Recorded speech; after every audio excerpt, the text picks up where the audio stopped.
The days of springing forward and falling back may be numbered. The U.S. Senate is taking up a bill right now, passed by the House, to make daylight saving time permanent. 10 Tampa Bay News reporter Andy Payton joins us now from downtown St. Pete. And Andy, states would have the chance to opt out, but Florida made its decision years ago.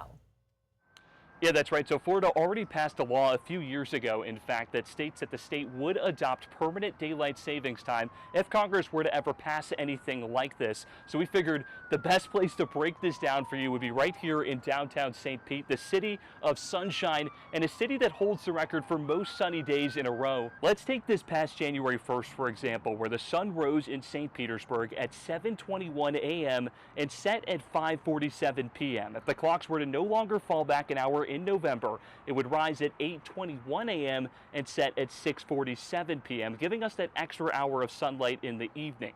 An extra hour that those in favor say could improve public safety, promote more active lifestyles, and help the economy. Now, I just got off the phone a short time ago with Congressman Vern Buchanan of Bradenton, who proposed this bill, who says those economic impacts could be some of the most significant here in Florida. People with their families that are down here visiting, tourism is huge. And so they have a chance to be outside, have dinner if they want. But others have concerns. Our bodies basically like to wake up after the sun rises. That's Dr. Suketu Shah, a sleep medicine physician at USF.